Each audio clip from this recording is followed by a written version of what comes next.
Hello and welcome back to the Zak and Buzz Review. So we're doing a review of episode 3 of Doctor Isn't. Doctor Isn't, we'll get to that. The episode title is bOoM. bOoM. Yes, it is. bOoM. Or Poofwee. Or foot. Foot. What does foot mean? Foot is a disappointing explosion. Now, Foot. okay. Let's break this down a bit. Yeah, let's be honest. Let's honest be, here. let's, We want to be as positive as possible regarding it's Doctor this. Who. Because it is Doctor Who. We love Doctor Who. We do love Doctor Who, but Doctor Who is in a bit of a state at the moment. Yes, I mean there are people that loved this particular Doctor Who episode, but I have been chonking my way through social media, all the main sites, and it would still seem that there is a hell of a lot, a huge amount of people of negativity don't like it. This kind of era of Doctor Who. Yeah, but we're all about the stories. All about the stories. That's what we're talking about. We are analysing, looking at, and breaking down the stories and giving our honest review on them. Yes. This was actually better than the previous two, which is good. Yeah, I preferred it to the previous two, but as soon as I started watching it, the first thing that came into my mind was, Harry, I seem to be standing on a landmine. I mean, I can give you a scarf if you want. You? Yeah, Can you? it's over Well, there. I might get the quote right if I wear the scarf. Harry, I think I'm standing on a landmine. There you go. But previously he says, follow my footsteps. Every footstep. Precisely. Yes. Or something like that. Onto a landmine. So there we are. We've got the Doctor, for the second time in Doctor Who history, standing on a landmine in a battlefield, very much like Skaro, in a situation where we've got a Terran or human army. The Anglican Marines. Yeah, which is having a battle or a war with unknown people, creatures. Potentially in the mud, in the fog, somewhere. Which is kind of like... So it's another one of these scenarios where you've got a war which is for false reasons. Yes. And that immediately made me think of the story with David Tennant and the Doctor's daughter. Right. Because that was all to do with the the terraformers fighting the... I can't remember what the name of the... Hath, that's it. And it was all over a mistake. Yeah. And...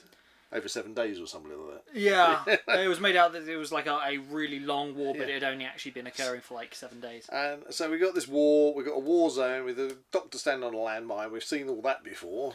So what about the story? It had some tension. Okay. It had some drama. We say this, but to be honest, the entire story was him standing on a landmine. Yes. It was the entire episode. He accidentally stands on a landmine, and then he's got to try and stop himself from blowing up.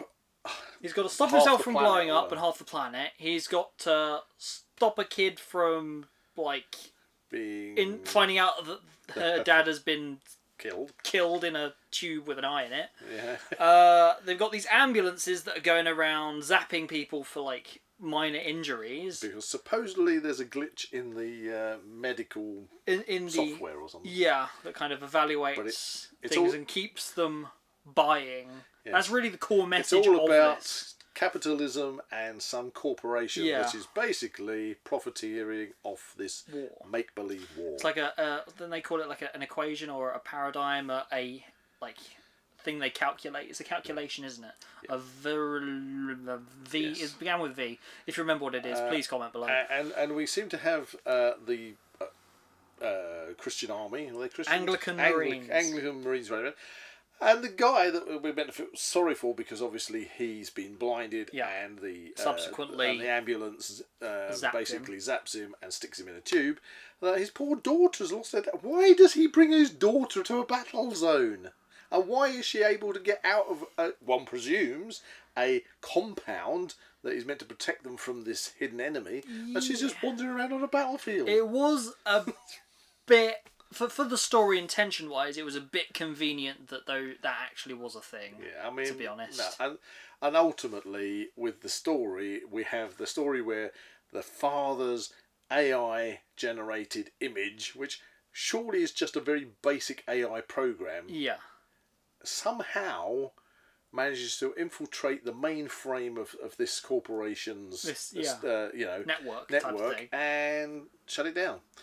Which I can't see that, firstly, the concept of it, that wouldn't work. Considering the technology there is actually made by this corporation. That they couldn't have just a random AI generator, a very basic program, just to basically keep the dead person's image and a couple of messages and things alive. Well, not alive, but recorded. But it's a message. It's a story about how love can overcome, because the love of his daughter means he manages to sort it all out at the end. Yeah, But we still have the Doctor standing on landmine. Well, okay. Let's go to actually a bit that I quite liked, was the sudden, oh no, Ruby Sunday has been shot. That kind of elevated the tension, kind of separated it from the previous episodes, because everyone was just fine and dandy in the previous episodes, whereas this was actually quite shocking that the companion got, like, almost, it wasn't going to kill them off, but was essentially killed off for a portion of this episode towards the end, just when things are getting really dicey. But thankfully, the spirit of the chap managed to reset the ambulances, and the ambulances bring her back to life. I'll tell you what the ambulances did. The Doctor got shot in the arm 3 times as well. Yeah. You know. What actually the ambulances reminded me of was it was like a similar sort of robot from Trial of a Time Lord. Okay. Do you remember that at all? Well, I remember Trial of the Time Lord. I mean, obviously that was a whole it's the one with the L3 robot. Right. Or I can't remember what it is, but it's like in the first story of Trial of the Time Lord. It was a very good story. We get a lot of those trundly robots, don't we? Yeah. I mean, Blake Seven had a trundly robot. Doctor Who's all had loads of trundly robots. Take what's we call it? It was the Sontaran. It was quite nice. The Sontaran experiment, trundly robot. It was very nice actually. I like the trundly robots. Yeah. Fun fact: Susan Twist character was the ambulance hologram person. Keeps coming up. What is she going to be next week? At the end. No, that was last episode. No. Stop it. Well, stop it. Yes, no more of that dance scenes, please.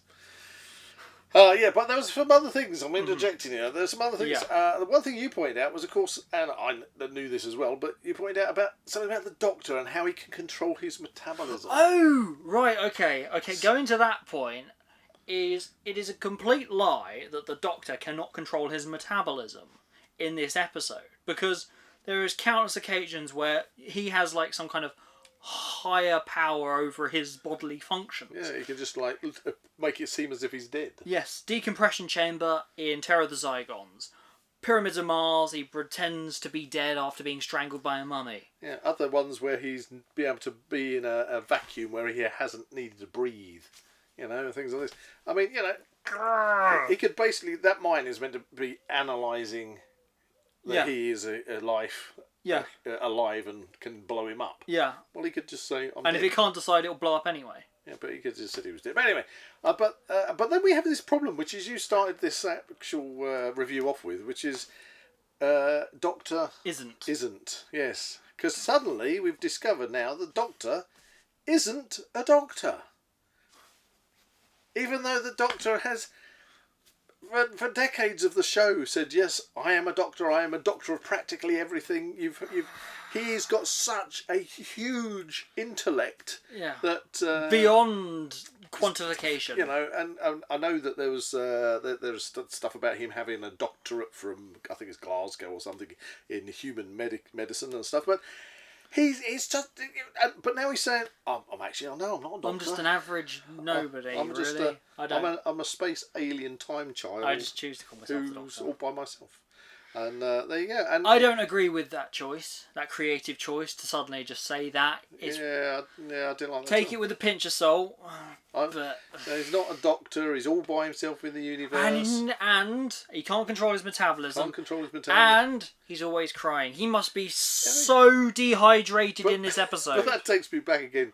I mean, I think David Tennant in the scene where the doctor's daughter jumps in the way, and when the human guy is going to shoot the Doctor and she gets shot. Yeah. And he cries because she's shot. Yeah. So it's just a repeat of the same kind of storyline. That he's crying and there's emotion and somebody's been killed and it's a battle zone. And it's like, where's the fresh stories? In Doctor Who, even obviously New Who, well, I say New Who, it's old New old Who now to some people, but it took like some going to actually get the Doctor to show like emotion, especially on like that deep I'm gonna now cry emotion, especially like on the Doomsday cliffhanger where he loses Rose. That was perfect because it was used really effectively, whereas here he is crying every 5 minutes. He's got like streaks and streaks. Any emotional kind of like punch there is completely lost because I just know that all the time he's going to cry. I kind of think that any situation he's going to cry. That's what it has proven to be. He's such a higher being. And that's so annoying. He's such a higher being. He's experienced so much. So much. He's, you know, I mean, we watched a movie not so long ago which was Civil War. Yes. Okay, and it just showed. It was a good. I actually liked the movie. We did a review on it.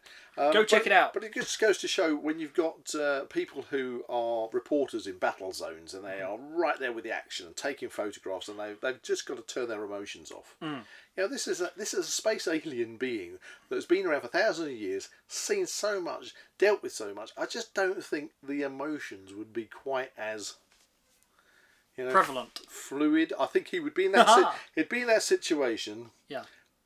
Dealing with it. Yeah. You know, Capaldi's doctor. He made those. I've said it before. He made thousands of calculations within a split second. He'd cut the bullshit and get on with it. Deal with it. You know. Yeah. And he'd be going. The first thing he'd say is, "How did I end up standing on a landmine again? I should have learned from the first." That would have been a great acknowledgement of the classic Doctor Who. Oh no, run. we've been here before, standing on a landmine.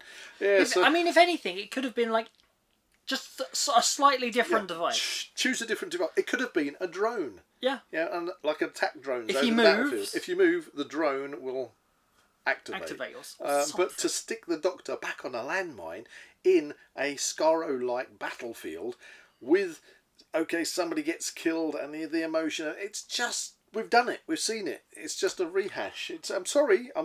We had a lot of hope for this story. But it's especially from Stephen Moffat as well. It's just not fresh. He's done some really good stories. It's just not fresh, and then you're thinking, come on, guys, please give us a really good action story that we haven't seen before. You know, exactly. So far, I've got my hopes up for the next one. Yes, the next episode looks all right. Can't say anything about it much, but it's like a horror one, isn't it? Yes, 73 Yards is the title. It's don't know what that's about. Some kind of horror-esque thing. I mean, we make a point of we don't look at any kind of spoilers beforehand or anything like that. The kind of coming soon bit at the end of bOoM kind of alluded that the Doctor disappears, and then obviously Ruby's kind of got to... just Ruby, which, I mean, there's been a lot of Doctor Light episodes in the past, and sometimes they've been really good. Might be very interesting. Might make a different spin on it. Exactly, and it would be good for Ruby's potential character development. Yeah. But considering this is Ncuti's this would be his sixth episode if we're including all the specials. Yes, that's true. And considering this season is 8 episodes, which is this is the halfway point, and we're suddenly dropping out of having the main character. I mean, this is another problem I have. Okay, with the new seasons. Yeah. Did I interject? Sorry. No. Right, but the new seasons. In fact, I had this problem right back with the beginning of the New Who. Yeah. But it's even worse now because you know, to try and cram a complicated, unenjoyable story into just one episode with Doctor Who, when you're so used to having a storyline which might be, say, I mean, obviously you've had minimum ones like the Sontaran Experiment was 2, but you might have 4 or 6 episodes. But it still had a really good story. And they really, I mean, and we're talking about a time when Doctor Who, in that classic era, for example, where the budget was non-existent. So limited. But the story writing was rich and engaging. Yeah. And you didn't try and cram a story into one episode. Exactly. You had to have more episodes. And now what we've got is we've got one episode with almost feels rehashed stories, and they're spending such a budget on special effects. It's like, don't spend the money on the special effects. It's all show. It's all show. Give us like face value. Give us stories. Give us some meat to the bone. Yeah, I want to sit there and go, oh, I didn't see that coming. Yeah. You know, this is amazing. Oh, that's gorgeous. And I want it to happen because we love Doctor Who. Yes, exactly. We want it to be a success. We don't want Doctor Who to crash and burn. It just seems that in the wide consensus, a lot is being criticised. And it's going... And the ratings have just fallen through the roof, despite all the claims. People saying, "Oh, the ratings, overnight ratings, and the consolidated ratings," and then other people argue that the streaming ratings haven't been included, and it's not fair. But ultimately, if you click on any social media, chit chat about the new series, it's all. There is an overwhelming. If you got a negative if response. you had a scale, it is really like that. This is the we don't like it negative compared to a very small amount which like it, which is a shame. And we kind of want to approach it from like the middle ground. Yeah, really. we're in the middle. We want to enjoy it. We want it to be good, but we got to take it for what it is. Yeah. And from what we have seen so far, it leaves something to be desired. Yeah. So let's hope the next one. Yes, 73 yards. 73 yards. Well, that's our review of Pop. Or Poofwee. Or Foot. No, actually, it was meant to be bOoM. It's a tiny bOoM. Yeah. Tiny bOoM. Okay. Out of 10. Are we talking tiny bOoM at number 1? Like an indoor firework, which is really disappointing. Or we going for half a planet exploding. An aerial mine. Yeah. Boom. Do you know what? I keep coming around about the 3 mark with my ones. Okay. But actually, for this one, I'm going down to 2. Wow. I'm going down to 2. Interesting. Because it just had so many elements I've seen before in it. I said elements, not elephants. There were no elephants in it. Right? That would have made an interesting story. It's not an episode Maybe from it's Blackadder. the actual enemy is actually elephants. Draws a map of the battlefield, Baldrick. But Percy. But obviously that was the big revelation at the end. It was the fact that there were so many elephants. That there was no enemy. There was no enemy. They were fighting themselves. They were just standing on the landmines. Capitalism was the enemy.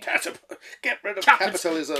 Caterpillarism. Caterpillarism is a lot. Any ism is wrong. Get rid of it. They had caterpillar tracks on the ambulances. They did. There you go. Caterpillarism. Maybe they thought that they were the aliens. All right. I'm going to go for my score is. What's your score? Mine's 2. This is probably interesting because I gave the previous 2 episodes a lot lower. I gave them 1. 2, Harry. 1. I gave each one of them a 1. So I reckon number 3. Yep. I'm gonna go for. Oh, drum roll. A 2. 2. So there you go. I liked it. And I've gone down. The only things I really liked about it were the rehashed things that just reminded me of what I could be watching. I'll give 1 positive. Yeah. He didn't use his sonic screwdriver. But you say that. Sea Devils blow blow everything up. Let's get across this minefield, or should I say, let's blow the mines up in order to chase off the Sea Devils. That's right. When you look at it, unless you see past the face value, you're gonna pick it apart. I suppose my point was you've got to take it for face value, other than thinking like this, because we're picking it apart. Yeah, my point which is a shame. My point was that in Jodie's time and so far in Shooty's time, that flipping use of the sonic screwdriver is just a bit OTT. So it's quite nice not for him to whip it out. Oh god! And to wave it about and solve the situation with his sonic screwdriver. This is a family show. Yeah, this is a family show. So anyway, it was better than for me. It was better than the last 2 episodes. And for me, it went down because it was a bit samey and not original. But there you go. What did you think? We would love to know. Stick it in the comments, please, guys. Let us know. Love our Whovian brothers and sisters out there. It's been a really great response from the first 2 reviews we've done so far. So please keep it coming. And all fingers and toes crossed for 37 yards. 37. No, wait, no, it's 73 yards. 73 yards. That's what I meant. Could be 37. It's the other way around. We'll see. It's got a 3 and a 7 in it. We'll see. Okay. We'll see. Anyway, that's it. If you enjoyed this review, please like and subscribe to this channel and comment below any suggestions of further reviews you'd like to see, possibly Doctor Who or whatever. We will do it for you if you want to see it. See you in the next one.